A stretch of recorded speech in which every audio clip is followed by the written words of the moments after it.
नमस्कार, आप देख रहे हैं मेरा educational channel from academic to competitive English that is face, मेरे यानी संतोष राजपूत के साथ। और आज का टॉपिक है एनसीईआरटी के सिलेबस से क्लास 7th की एन एलियन हैंडबुक से सेकंड लेसन ब्रिंगिंग अप कारी, जिसे लिखा है धन गोपाल मुखर्जी ने। ब्रिंगिंग अप का मतलब होता है पालन पोषण करना। कारी एक हाथी के बच्चे का नाम है जिसका पालन पोषण किया जाता है। तो आइए शुरू करते हैं कहानी। Kari the elephant was 5 months old. Kari हाथी 5 महीने का था। When he was given to me to take off, जब वह मुझे देख रेख के लिए दिया गया था। आई वॉज 9 years ओल्ड, मैं 9 साल का था। And I could reach his back, और मैं उसकी पीठ तक पहुंच सकता था। If I stood on tiptoe, अगर मैं अपने पैर के अंगूठे पर खड़ा हो जाता था। He seemed to remain that high for nearly 2 years. उसकी यह ऊंचाई लगभग 2 साल तक बनी रही। We grew together, हम साथ साथ बड़े हुए। That is probably why I never found out just how tall he was. इसलिए शायद मुझे कभी पता ही नहीं चला कि वो कितना लंबा था। He lived in pavilion, वह एक पांडाल में रहता था। Under thatched roof, एक छप्पर के नीचे। Which rested on thick tree stumps, जो पेड़ के मोटे तनों पर टिका हुआ था। So that it could not fall in, जिससे कि वह कहीं गिर ना जाए। When Kari bumped against the poles as he moved about, जब कारी इधर उधर घूमे और लट्ठों से टकराए। One of the first things Kari did was to save the life of a boy. पहला काम जो कारी ने किया था वो था कि उसने एक बच्चे की जान बचाई थी। कारी डिड नॉट ईट मच, कारी ज़्यादा नहीं खाता था। But he nevertheless needed 40 pounds of twigs a day to chew and play with, लेकिन फिर भी उसे चबाने और खेलने के लिए प्रतिदिन 40 pound लकड़ियों की ज़रूरत पड़ती थी। Every day I used to take him to the river in the morning for the bath. रोज़ सवेरे मैं उसे नहलाने के लिए नदी में ले जाया करता था। He would lie down on the sand bank, वह नदी के किनारे की रेत पर लेट जाया करता था। While I rubbed him with the clean sand of the river for an hour, जब मैं उसे 1 घंटे तक नदी की स्वच्छ रेत से रगड़ता था। After that he would lie in the water for a long time, उसके बाद वह बहुत देर तक नदी में लेटा रहता था। On coming out his skin would be shining like ebony, बाहर आने पर उसकी त्वचा आबनूस की तरह चमकने लगती थी। And he would squeal with pleasure, और वह खुशी से चिंगाड़ता था। As I rubbed water down his back, जब मैं उसकी पीठ पर पानी डालता था। Then I would take him by the ear, तब मैं कान पकड़कर उसे खड़ा करता था। Because that is the easiest way to lead an elephant, क्योंकि किसी हाथी को चलाने का यही सबसे आसान तरीका होता है। And leave him on the edge of the jungle, और उसे जंगल के किनारे पर छोड़ देता था। While I went into the forest to get some luscious twigs for his dinner, जब मैं जंगल में उसके लिए रसीली टहनियाँ लेने जाता था। One has to have a very sharp hatch to cut down these twigs. टहनियाँ काटने के लिए धारदार कुल्हाड़ी या परसू होना चाहिए। It takes half an hour to sharpen the hatch. कुल्हाड़ी को धारदार बनाने के लिए आधा घंटा लग जाता है। Because if a twig is mutilated, क्योंकि अगर कोई टहनी ठीक से ना कटी हो, mutilated का अर्थ होता है छितरा जाना, an elephant will not touch it, तो कोई हाथी उसे छुएगा भी नहीं। It was not an easy job to get twigs and saplings for कारी। कारी के लिए टहनियाँ और पौधे ला पाना आसान काम नहीं था। I had to climb all kinds of trees to get the most delicate and tender twigs. कोमल और मुलायम टहनियों को लाने के लिए मुझे हर प्रकार के पेड़ों पर चढ़ना पड़ता था। As he was very fond of the young branches of the banyan tree, क्योंकि वह बरगद के पेड़ की नई टहनियों को खाना बहुत पसंद करता था। Which grows like a cathedral of leaves and branches, जो कैथेड्रल की पत्तियों और शाखाओं की तरह बढ़ता है। कैथेड्रल का शाब्दिक अर्थ चर्च होता है, लेकिन इसका ये एक पौधे से मतलब है जिसकी पत्तियां बरगद की तरह होती हैं।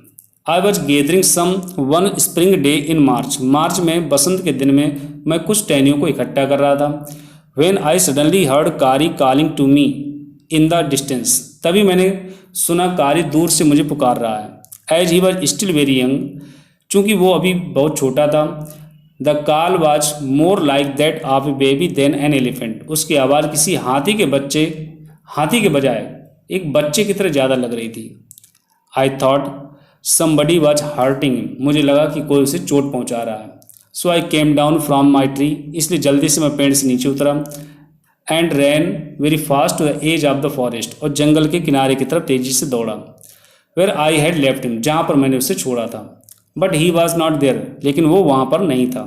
आई लुकड ऑल ओवर, मैंने चारों ओर देखा, but I could not find him, लेकिन वो मुझे नहीं मिला। I went near the edge of the water, मैं पानी के किनारे गया and I saw a black something struggling above its surface, और मैंने किसी काली चीज को पानी के तल पर संघर्ष करते हुए देखा।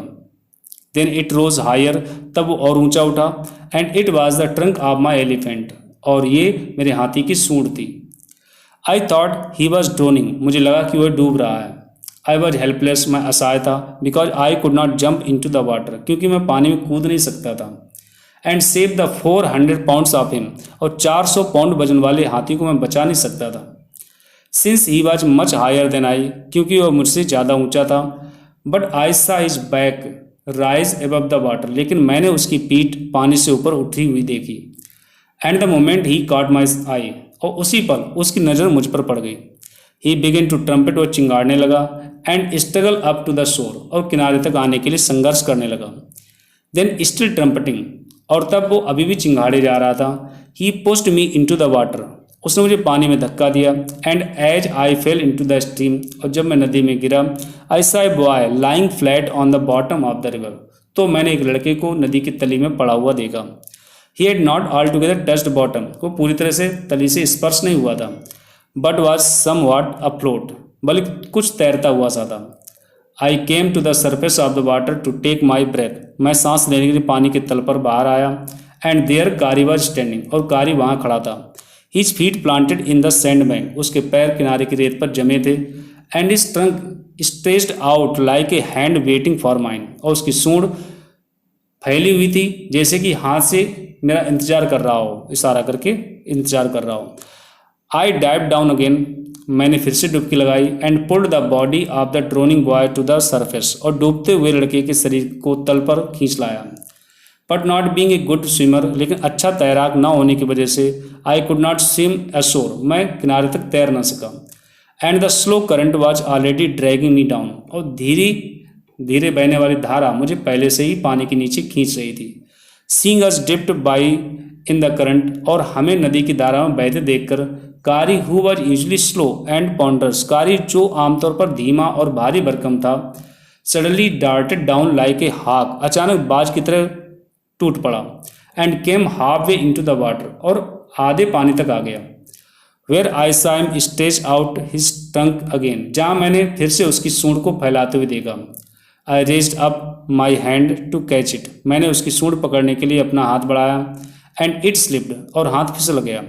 I found my self going under the water again, मैंने फिर से अपने आप को पानी के नीचे जाता हुआ पाया। But this time I found, लेकिन इस बार मैंने पाया that the water was not very deep, कि पानी बहुत गहरा नहीं था। So I sank to the bottom of the river, इसलिए मैं नदी के तल तक डूब गया। And doubled my feet under me, और मैंने अपने पैर इकट्ठे किए। And then suddenly kicked the river bed, और तब अचानक मैंने नदी के तल को लात मारी। And so shot afterwards like an arrow, और तीर की तरह मैं ऊपर आ गया। In spite of the fact, इस तथ्य के बावजूद, that I was holding the drowning boy with my hand, कि मैं उस डूबते हुए लड़के को अपने हाथ में पकड़े हुए था। As my body rose above the water, जब मेरा शरीर पानी के बाहर आया, I felt a lasso around my neck, मैंने अपनी गर्दन में एक कमंद फंसी पाई। लैसो का मतलब कमंद होता है, कमंद जानवरों के पकड़ने की चमड़ी की बेल्ट होती है। दिस फ्राइटेंड मी, इससे मैं डर गया। I thought some water animal was going to swallow me, मुझे लगा कोई जलीय जीव मुझे निगलने जा रहा है। आई हर्ड कारी स्क्वीलिंग, मैंने कारी को चीखते सुना। And I knew it was his trunk about my neck, और मैं जान गया कि मेरी गर्दन के आसपास कारी की ही सूंड है। ही पुल्ड अस बोथ अशोर, वह हम दोनों को खींचकर किनारे ले गया। कारी वॉज लाइक ए बेबी, कारी एक बच्चे की तरह था। He had to be trained to be good, उससे अच्छी बातें सिखाई जानी होती थी। And if you did not tell him, और अगर आप उसे नहीं बताओगे, व्हेन ही वॉज नॉटी, कि वो कब नटखट होगा, he was up to more mischief than ever, तो वह पहले से भी और भी ज़्यादा शरारतें करेगा। फॉर इंस्टांस, उदाहरण के लिए, one day somebody gave him some bananas to eat. उदाहरण के लिए एक बार उसे किसी ने केले खाने को दे दिए। Very soon he developed a great love for ripe bananas. बड़ी जल्दी ही उसने पके हुए केलों के लिए अपना अधिक लगाव विकसित कर लिया। We use to keep large plates of fruit on a table. मेज पर हम फलों की बड़ी सी प्लेट रख दिया करते थे। Near a window in the dining room में अपनी खिड़की के पास। One day all the bananas on the table disappeared. एक दिन उस मेज पर रखे सारे केले गायब थे। And my family blamed the servants for eating all the fruit in the house. और मेरे परिवार ने घर के नौकरों पर सारे केले खाने का आरोप लगा दिया। A few days later the fruit disappeared again. कुछ दिनों के बाद केले फिर से गायब हो गए। This time the blame was put on me. इस बार आरोप मुझ पर लगा दिया गया। And I new I had not done it. और मैं जानता था कि मैंने तो ये किया ही नहीं था। It made me very angry with my parents and the servants. इससे मैं अपने माता पिता और अपने नौकरों पर मुझे बहुत गुस्सा आई। फॉर आई वॉज श्योर, क्योंकि मैं निश्चित था, they had taken all the fruit, कि वे ही सारे फल ले गए थे। The next time the fruit disappeared. अगली बार फल फिर से गायब थे। I found a banana all smashed up in Kari's pavilion. मैंने एक कुचला हुआ केला कारी के पांडाल में पाया। This surprise me very much. इससे मुझे बड़ा आश्चर्य हुआ। For I had never seen fruit there, क्योंकि मैंने पहले कभी वहाँ पर फल नहीं देखे थे। एंड एज यू नो, जैसा कि आप जानते हैं, he had always lived on twigs, कि वह हमेशा टहनियों को ही खाया करता था। Next day while I was sitting in the dining room wondering. अगले दिन आश्चर्यपूर्वक मैं डाइनिंग रूम में बैठा हुआ था। Whether I should take some fruit from the table without my parents permission, कि क्या मैं अपने माता पिता के अनुमति के बिना मेज से फल ले सकता हूँ। A long black thing very much like a snake. तभी एक सांप की तरह लंबी काली चीज suddenly came through the window. अचानक खिड़की से अंदर की ओर आई। And disappeared with all the bananas. और सारे केलों को लेकर गायब हो गई। I was very much frightened. मैं बहुत डर गया। Because I had never seen snakes eat bananas, क्योंकि मैंने कभी सांपों को केले खाते नहीं देखा था। And I thought it must be A terrible snake. और मुझे लगा कि ये कोई भयानक सांप ही होगा। That would sneak in and take fruit, कि यही चोर होगा जो फल ले जाता होगा। I crept out of the room. मैं कमरे से बाहर आया। And with great fear in my heart ran out of the house. और मन में बहुत ज़्यादा डर लेकर के घर से बाहर भाग गया। Feeling sure that the snake would come back into the house. ये निश्चित तौर पर मैं सोचते हुए कि सांप फिर से घर में वापस आएगा, ईट ऑल द फ्रूट, सारे फल खाएगा, and kill all of us, और हम सबको मार डालेगा। एज आई वेंट आउट, जब मैं बाहर निकला, आई सा car is back disappearing in the direction of the pavilion. तो मैंने कारी को पांडाल की ओर वापस जाते हुए देखा। And I was so frightened. और मैं इतना डर गया that I wanted his company to cheer me up, कि मैं उसके साथ ही जाना चाहता था।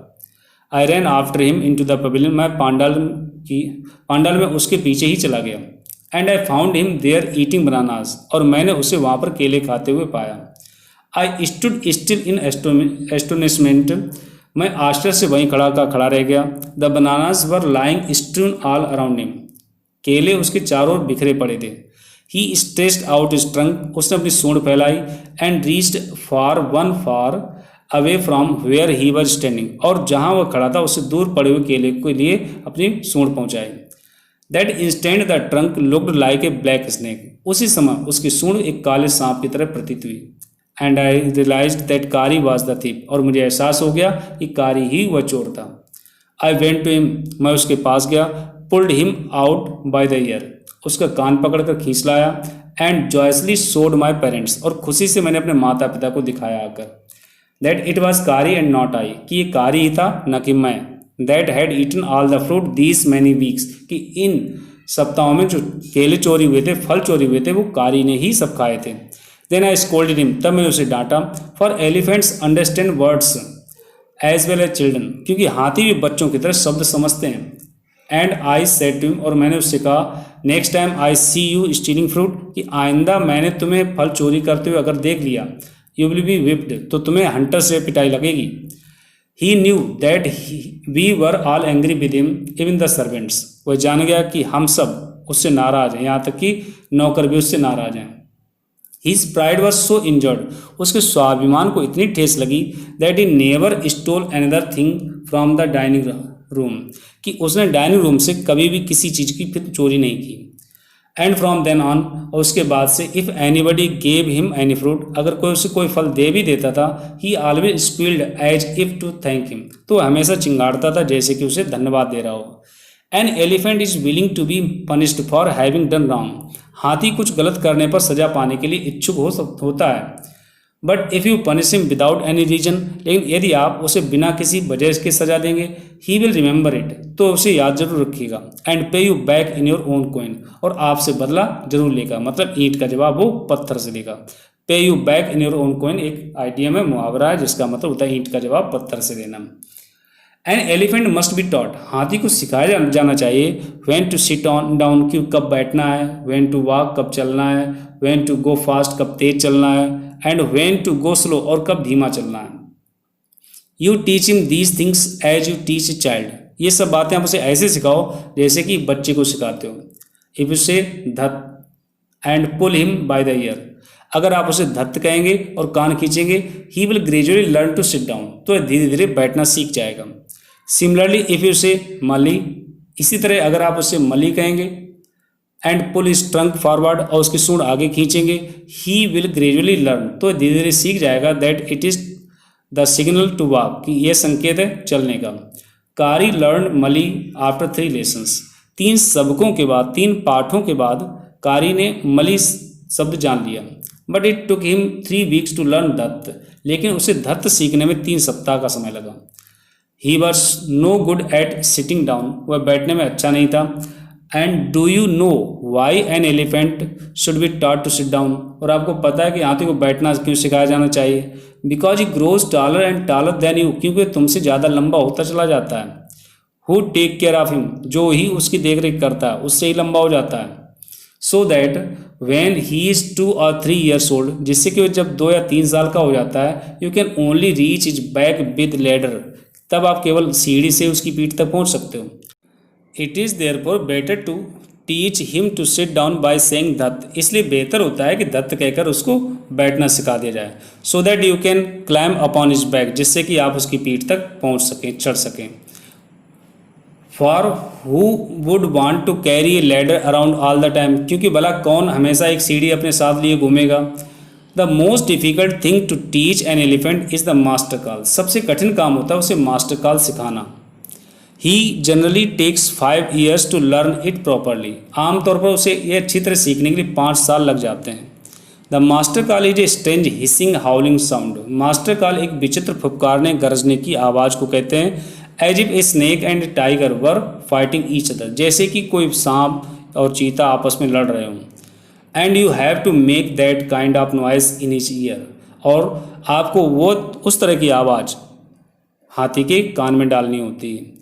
एंड डू यू नो, और क्या आप जानते हैं, what you expect an elephant to do, कि हाथी से आप क्या करने की उम्मीद करते हैं। When you give him the master call, जब आप उसे मास्टर कॉल सुनाते हैं। If you are lost in the jungle, यदि आप जंगल में खो जाते हैं। And there is no way out, और बाहर का निकलने का कोई रास्ता नहीं होता है। And everything is black except the stars above, और ऊपर सितारों के अलावा सब कुछ काला काला होता है। You dare not stay very long anywhere, तो आप बहुत देर तक कहीं पर ठहर नहीं सकते हैं। The only thing to do then is to give the master call, तब केवल मास्टर कॉल देना ही बचता है। And at once the elephant pulls down the tree in front of him with his tongue, और तुरंत ही अपने सामने अपनी सूंड से हाथी पेड़ गिरा देता है। This frightens all the animals away, इससे सारे जानवर आसपास के डर जाते हैं। As the tree comes crashing down, जब पेड़ गिरने लगता है। Monkeys wake from their sleep, तो बंदर नींद से जाग जाते हैं। And run from branch to branch, और एक शाखा से दूसरी शाखा तक भागने लगते हैं। You can see them in the moon light, आप उन्हें चांदनी रात में देख सकते हैं। And you can also see the stags running in all directions below, और 12 सिंगाओं को आप हर तरफ दौड़ते हुए देख सकते हैं। You can hear the growl of the tiger in the distance, आप दूर किसी चीते को भी गुर्राते हुए सुन सकते हैं। इवन ही इज फ्राइटन, भले ही वो डरा हुआ सा हो। Then the elephant pulls down the next tree, तब हाथी अगला पेड़ गिरा देता है, एंड द नेक्स्ट, और फिर अगला, एंड द नेक्स्ट, फिर अगला गिरा देता है। सून यू विल फाइंड शीघ्र आपको पता चल जाएगा that he has made road right through the jungle straight to your house, कि उसने जंगल से बाहर निकलने के लिए सीधे आपके घर का रास्ता बना दिया है। तो ये था लेसन ब्रिंगिंग अप कारी, यानी किसी हाथी को, कारी तो यहाँ जानवर हाथी का नाम है, लेकिन किसी भी हाथी को प्रशिक्षण देना कैसे आसान होता है और प्रशिक्षण देने का लाभ क्या होता है, ये इस लेसन में बताया गया। मैं उम्मीद करता हूँ आपको लेसन समझ में आएगा। अपने विचार कमेंट बॉक्स में जरूर बताइए। Subscribe and press the bell icon on the YouTube app to never miss an update.